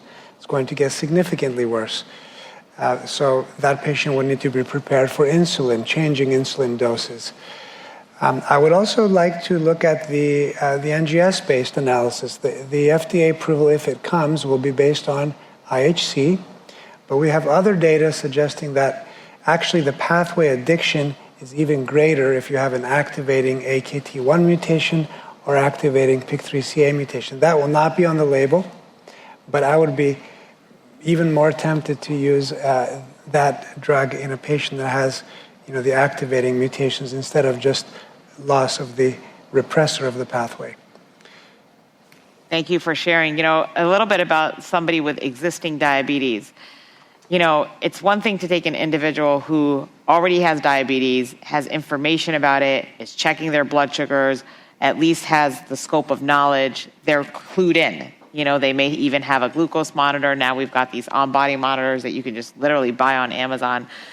So do you have more fear about somebody who has underlying diabetes? Yes, he's not poorly controlled, but he at least gets the bandwidth of monitoring versus somebody who doesn't have it at all, and now you're taking somebody who is not a diabetic, and then, how do you monitor and do that education piece? So which of the evils is the better of the two evils, I guess you would say? Maybe Rahul, if you want to tackle that. I mean, I would be cautious in both scenarios. You have someone that has diabetes, but clearly with an A1C of 7.5 is not optimally controlled, and for sure there's a risk that could significantly get worse. So I 100% agree with Emmanuel. I think this is someone where we would, if capivasertib gets approved, we would definitely proactively refer to endocrinology and hopefully have access to that. That can also be a challenge in terms of co-managing these patients. But both scenarios would worry me. It's worth saying that with docetaxel, with a pre-medication with steroids, it's not a walk in the park, and we see a lot of hyperglycemia as well. So I think in both scenarios, the careful monitoring is important. Yeah, and I think it's going to be critical. I think as these drugs roll out, I love the ending conclusions there, watching out for the GI tox, the rash, and the diabetes. I think for clinicians in practice, certainly may have experience in the breast cancer realm, but for GU oncology folks, it's going to be key. Wassim, how do we wrap our minds around how do we define PTEN deficiency? Are you going to start asking your pathologist? Are pathologists going to need to start reporting out on PTEN IHC status when they read out on prostatectomies and prostate biopsies? What do you think is going to happen? Yeah, I mean, we expect if there's an approval, right, that we'll need IHC, as Emmanuel mentioned, but I think we can do better. Remember that we've moved away actually from looking at individual gene mutations like for BRCA and moved to panel-based testing. And what you've seen today, actually, if you attended the oral abstract session, is actually Decipher data, which, the Stampede group can show PTEN deficiency based on expression analysis very closely, and actually seems to have some predictive value for docetaxel benefits. So I think we're probably going to be moving into more broad expression-based testing. The big question in my mind is going to be actually coming back to that first question, which is, does this patient get DOSI? Does he get capivasertib if it's approved for PTEN loss? Or are we talking about quadruple therapy? And that may be where we're headed for these very high-risk patients. But I do think that transcriptional analysis on top of NGS is really going to help us sort through that much better than individual protein IHC. Yeah. Karim, maybe you can comment on quadruple and what's the best patient for CAPI, based off of the biomarker work. Well, it's hard to provide a final answer. I can tell you that in Capitello, we are actually right now analyzing the NGS data. So we'll try to report that as soon as we can. Hopefully this will complement all information regarding the IHC. This is first piece of data. Second, I think that indeed the British data about PTEN deficiency and docetaxel sensitivity are quite, first are really good. So the question is whether we should go for a quadruplet in this situation, not necessarily combining everything all together right at the same time, but you may consider just starting with a triplet with docetaxel, and then as soon as your docetaxel is done, at the end of the day, it's just 4 months, start the capivasertib. You will not lose too much time, because the combination of docetaxel and capivasertib, even if it's doable, it's really more toxic. And probably many patients will stop one drug or both. I think you're reading Neil's mind over here with exactly what you posed, is starting out with the triplet and then seeing what they do. And I love that. Finish your thought. I'm sorry to interrupt you. No. No. This is really the way we should think. But the beauty here is that, when you think about it, 10 years ago we were using ADT alone. 7 years ago, ADT docetaxel. 5 years ago, ADT RP. Now triplet with at least docetaxel and an RP. And out of a sudden, we have several triplets to consider. We spoke about PARP inhibitors. We're speaking about capivasertib. We have also lutetium PSMA on the map on top of ADT and an RP, and more to come. It's really impressive the way we are making those progresses in mCSPC. Yeah, I love that, actually, putting, having the biology drive what we actually do in the clinic. Because if you think about, you're taking out your bad actors with BRCA1/2 alterations, giving them a PARP. If you pull that group out of the PSMA addition group, you pull out the P10 group out of the PSMA addition group, it's kind of like you're going to raise the bar, the efficacy in the lutetium group by pulling out the bad actors. So I think actually moving into a biology more, trying to understand the molecular underpinnings for these histologies and these different therapies is going to be critical. Rahul, do you have anything to add? No, I think that's a great discussion. I think just, with the P10 deficiency and the transcriptional profiling, that was more exploratory from the Stampede cohort, so I think we need to learn more there, but I think definitely more work to be done on biomarkers to select patients for AKT inhibition. Yeah. Emmanuel. I'll just add one simple point. If you're thinking about the possibility of the docetaxel and then layering the capivasertib, then the RP has to be abiraterone. So start with ADT abiraterone, consider the docetaxel. If you change your mind, you can add the capivasertib with that combination. But if you start with ADT, darolutamide, docetaxel, in that RP context, I would not feel comfortable adding capivasertib. All right, in the last minute, we're going to dive into this other case, but what I really want to get to is how do you manage patients with P10 deficiency with regards to monitoring and preventative things to do around side effects. So 71-year-old gentleman, de novo high volume, mHSPC, Gleason 8, lots of bone mets, has underlying AFib on apixaban, has some underlying CKD, has a P10 deficiency. He started on ADT Daro-Dosi, progresses at 2 years, received lutetium, was able to get through 4 out of the 6 cycles, mixed response, now has PSMA negative liver mets. Is there any role for AKT inhibition here? We're taking you out several layers from where the trial was. This is like in no man's land over here from when the trial was done. We're going back to the old Palbo-Dosi data, right? Like this is like that far back. So any thoughts here? My feeling is no. My feeling is no. This is advanced disease. You actually lose that kind of benefit of the feedback mechanism. Matter of fact, we even had studies in AKT mutated metastatic CRPC, which is pretty uncommon. It's like 1%. AKT inhibition works like for 2 months, and then patients progress because there's just too many bypass pathways. And so no, and I'd be worried here about neuroendocrine differentiation. That's what I would be looking at instead of trying to block the feedback between AR and PI3K axis. So I'd biopsy this patient's liver and see if he needs combination chemotherapy. I think it's really important to get to the last 2 questions. Karim, I think you highlighted this so eloquently when you gave your discussion around the Capitello data. How do you follow these patients? Right. This is something we look at quite carefully. Many of these patients actually develop imaging-based progression or clinical progression, by the way, without, let's call it strong or rapid or significant PSA progression. It doesn't necessarily mean that PSA is 0. It's not rising at all, but it's rising not very, very high. So, which means that we should probably scan these patients quite frequently, because otherwise we will miss quite many of those progression, and we might miss the opportunity to treat on time before it's too late.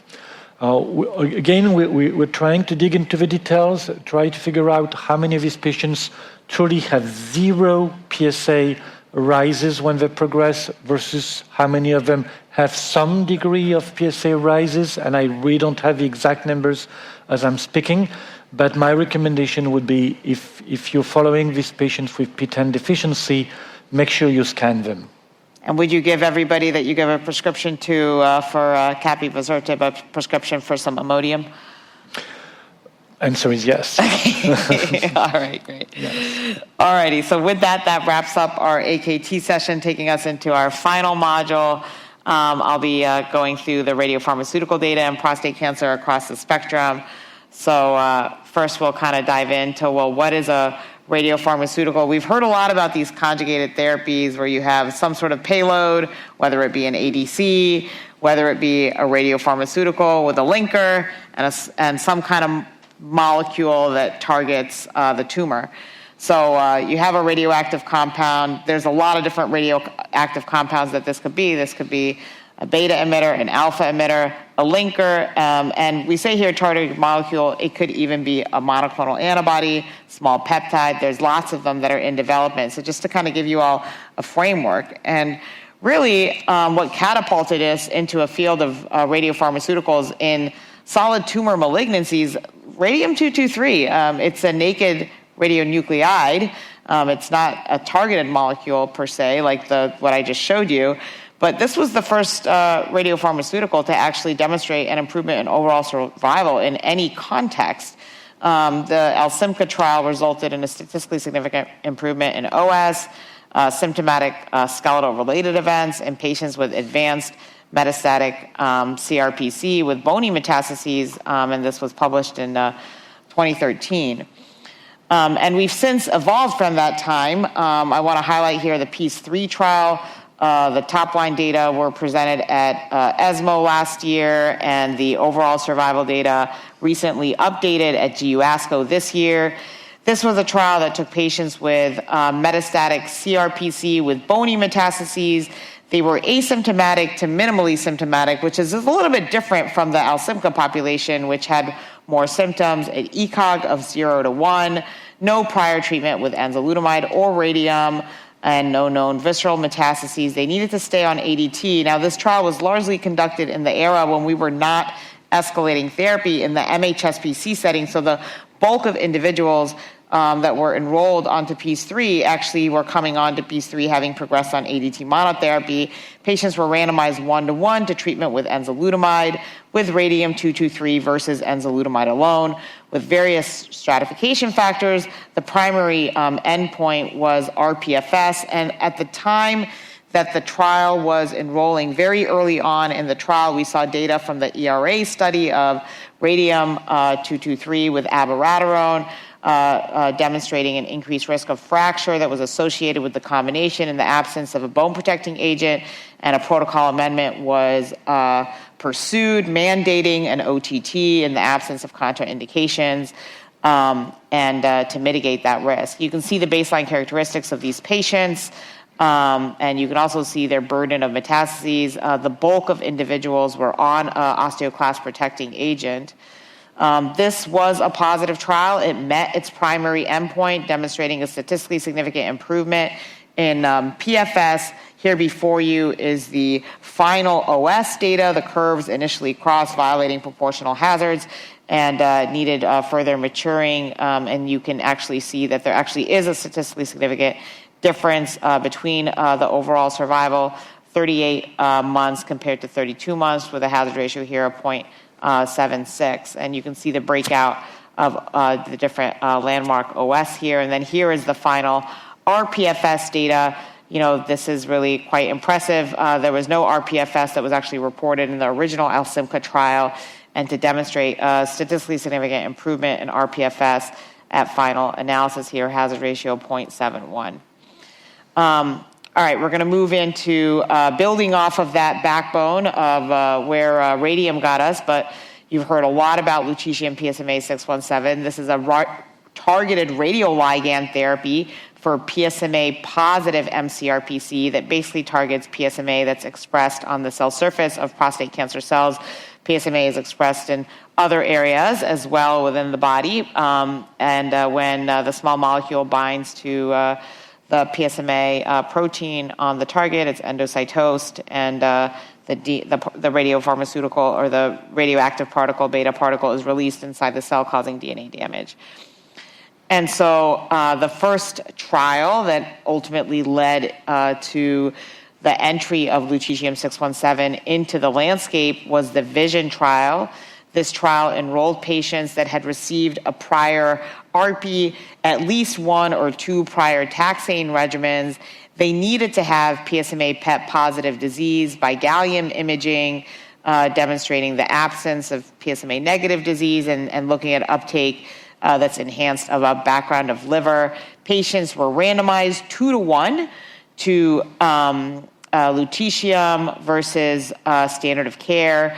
And you can see the stratification factors here. This was a positive trial that met its primary endpoint, improving radiographic progression-free survival and also overall survival in the treated population. And then building on that, so that study was conducted in the post-chemotherapy setting, and the original label was in post-ARPI, post-chemo treated patients, bless you. PSMA-4 was conducted in the chemotherapy naive setting. So again, progressive mCRPC, needed to have PSMA PET positive disease by the same criteria, and randomized to treatment with lutetium. Crossover was permitted. This trial did meet its primary endpoint, improvement in radiographic progression-free survival. It was not powered for OS, though we see the hazard ratio trending in the right direction at 0.98. And I think before the end of the year, we will have data emerging around where this is going to fall in the landscape for, actually it's already approved. I'm thinking of PSMA addition in my mind. I'm already jumping ahead. So this is already, the label's already been expanded in the US, and I think we're seeing an ever increasing shift for lutetium pre-chemo. And then, intriguingly enough, there's been various subset analyses that have been done in this context, looking at various baseline imaging parameters. I think this is all exploratory in nature, not yet for prime time, demonstrating that SUV mean and even PSMA PET positive total volume, more so SUV mean, actually correlates with outcomes. It's important to highlight the ENZA-P trial. This was a study that was looking at patients with mCRPC that actually had aggressive features. You can see there on the right panel the listing of all of the risk factors for early treatment failure on enzalutamide. So it was not just anybody going on therapy. Patients were randomized to receive enzalutamide versus enza plus lutetium. The primary endpoint was actually PSA PFS. We've actually had a lot of really important learnings from this trial. This trial was positive for its primary endpoint and also demonstrated an improvement with regards to overall survival in the context of combination therapy. I want to highlight this study. This was a study that was presented by Kim Chi recently from the Canadian group, looking at lutetium versus docetaxel in a similar population of chemotherapy naive. I think this is one of the big questions that we have. Patients were randomized up front to lutetium versus chemo with an opportunity to cross over at progression. And you can see that with regards to the PFS analysis, there really didn't seem to be a striking difference with regards to progression-free survival in the intent to treat population. What was interesting in the overall survival data, though I think, this is probably more hypothesis generating than not, is that the patients that started out with the docetaxel actually seemed to fare a little bit better from an overall survival standpoint compared to the lutetium patients. And, many will say that those patients ended up getting 2 life-prolonging therapies as opposed to 1 because not many people on the lutetium arm crossed over to docetaxel. So I think provocative nonetheless. Here are the quality of life data and some of the data regarding mean SUV, prognostic, not predictive. PSMA addition, we saw this data get presented at ESMO last year. This is the study that we're still waiting on the FDA coming to a decision about, lutetium entering into the frontline mHSPC setting. This trial also allowed crossover and the trial was positive for its primary endpoint of improvement in progression-free survival, and the benefit was observed really across all risk groups. Here's the interim OS. You can see that the hazard ratio there is 0.84, so favoring the combination, though still immature. And I think what's striking is that when you look at the PSA nadir rates in the context of this study, they're upwards of over 80% during year one of therapy. So, the big question is, which patients, how much therapy do you really need to give? This is the AE data. I think the biggest things to watch out for are the cytopenias that can occur in the context of this therapy. Alrighty, lots of really interesting studies also in the mHSPC setting. We saw Dr. Azad present data on upfront PSMA. This was done not with concurrent ARP, but looking at docetaxel, and then on the back end of docetaxel, doing just 2 doses of lutetium in the mHSPC setting. This trial was positive, met its primary endpoint, which was looking at PSA nadir. So I think these sort of adaptive concepts, I think, are provocative. Again, how much is too much? If the PSMA PET scan doesn't show any avid disease, what are you actually doing with additional treatment? I think these are questions that we're going to need to answer. So where the field is heading with regards to radiopharmaceuticals, earlier lines of therapy, patient selection, sequencing an alpha with a beta, combinations, looking at targets beyond PSMA, looking at strategies for salivary gland preservation. These are all the different radionuclides that are being investigated. Lutetium right now, obviously on the market, it's a beta emitter, but there's others, actinium's being tested. Lots of others, lead, others, you can see them here and what what example agents, but this is kind of more to whet your appetite about what's to come, what's happening. The Alpha Break study is looking at actinium post-lutetium, looking at different dose levels in this context in a Part A, Part B study for dose optimization. And I think we're going to hear more about this in the future.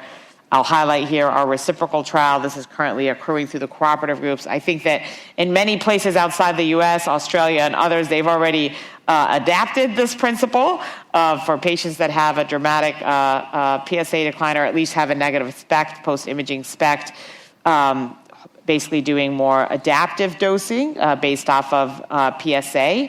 So in the context of this study, for those individuals that have a 50% decline in PSA, randomization to standard Q6-week dosing versus PSA-triggered or radiographic-triggered redosing. Primary endpoint is overall survival non-inferiority. And then PSMA-DC is looking at layering in lutetium without ADT with the addition of SBRT. I think we're going to be excited to hear about this trial, given that it's an ADT-sparing strategy. Actinium first is looking at actinium PSMA 617 instead of lutetium, so alpha emitter instead of beta, with or without RP, versus standard of care in the mCRPC setting. PSMA action, also looking at actinium PSMA 617 in late line versus standard of care. So lots of things happening in the radiopharmaceutical. We've seen data that were presented at GU ASCO from the Panther trial of actinium PSMA. This is the Bayer compound that'll be entering into phase 3. So lots on the horizon here with regards to radiopharmaceuticals. Radium started out the landscape, but lutetium is now here to stay with lots of other drugs being tested. All right, so that was a whirlwind, and we're going to go through our first case. So 67-year-old gentleman with de novo metastatic prostate cancer, high volume, Gleason 9, receives the Arasense regimen. Arasense, as you all know, is ADT, darolutamide, docetaxel, has a PSA response, relapses after 1 year, extensive bony metastases, myelocytic anemia, just from a marrow chock full of tumor, has anemia, and is not considered a candidate for lutetium by radiation oncology. What do you all think about this? Maybe we'll start with Emmanuel. If this myelophthisis is due to prostate cancer in the bone marrow, this is a very bad prognosis. And your choice here is going to be between lutetium and cabazitaxel, assuming that his first taxane was docetaxel. Other than that, in the absence of a genetic mutation, he doesn't have that many good options. So I would want to make sure that what the cause of the myelophthisis was and make sure that something else is not going on. You know, we do get people that develop acute myeloid leukemia out of the blue. So this might be someone that I might want to do a bone marrow biopsy or at least a peripheral blood smear. If the myelophthisis is really due to cancer in there, then it becomes a question of speed. You know, what's going to cytoreduce his bone marrow the quickest? And it would probably be cabazitaxel, but it would need growth factor support and maybe transfusion. Rahul, what do you think? Yeah, these are, as Emmanuel said, very poor prognosis patients. I don't do a ton of bone marrow biopsies. I look hard at the peripheral blood smear, and I think from that you usually can get a pretty good sense of marrow infiltration. I usually try to unpack the marrow with cytotoxic chemotherapy, and sometimes I'll even admit these patients if they have really high transfusion support, get their disease under control, and then you can always revisit the lutetium question. All right, we're going to go to the next case because we're almost to time. We've got this patient with de novo metastatic prostate cancer, end-stage renal disease, progression on triplet therapy. Do you use lutetium in somebody that's on dialysis? Wassim, what do you think? Can't say that I have ever had that experience. Yeah. Certainly what we know is that patients with EGFRs that are less than 60 can actually reasonably safely get lutetium PSMA. There's not a lot of degradation in kidney function, which is always a concern. I mean, I involve nephrologists in that context. I've given lutetium PSMA with our nuke meds for EGFRs of about 30, actually, without any adverse, and I think there's accumulating data there, but patients who are in hemodialysis, you know, that's obviously a little more complex. The damage to the kidneys is already done in this situation. So, you know, but to be honest, with regards to kind of excretion of lutetium, that's the thing. That's not something that I've actually discussed with our nephrologists and nuclear medicine. Karim, any insights there for regards to that? I think that for me is the biggest concern is retention in the kidney causing damage to other nearby organs, not necessarily kidney itself, but you know. Yes, exactly. Same answer as Wassim. You can go with lutetium with quite low kidney function. You may also adapt the dose.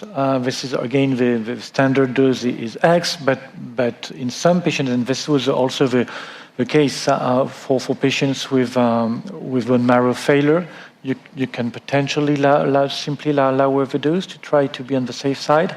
But honestly, in patients on dialysis, I have no clue whether. I'm like, when do you dialyze them? Do you dialyze them right after the dose? Do you dialyze them the next day after? Well, I think it's complicated. I think there's logistical issues add to that. I mean, you can certainly dialyze patients after platinum therapy, right? Yeah. But here, your dialysis machine is going to be radioactive. Yeah. The radiation piece. Yeah.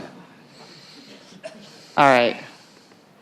Other considerations here, 71-year-old, maybe this will be our last case to make sure that there's time for closure. So 71-year-old, metastatic, hormone-sensitive, osseous pulmonary meds, declined docetaxel, progresses on ADT-ARB, receives lutetium, has stable disease, completes treatment, and then 10 months ago, and now he's starting to develop a slow PSA rise. He's asymptomatic, but he did well on his lutetium treatment. What do you do for this individual? Do you re-challenge?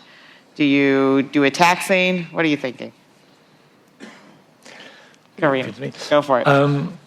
So first, I think we can re-challenge lutetium PSMA. I did it many times. The issue can be cumulative toxicity. So be careful if you do so. If your patient has received, say, 6 cycles on the first round, I would probably do 2, 3, 4, not that many after that. And again, be very careful. Look at your blood tests, etc. I think we should develop PSMA-targeted agents in this space that are not radioactive, because we know that PSMA is driven or is associated with control of the disease. So ideally, you would like to reduce the burden of radiation, but keep the inhibition of PSMA. I love it, and we've heard about a lot of non-radio targeted PSMA targeting TCEs and other really exciting immunotherapeutics in this context. Maybe for the next one with Dr. Love. So for our panelists, you guys were fantastic. Really wonderful, discussion, wonderful overview of the cases. And we're grateful for you all attending tonight. Hopefully you all found it impactful.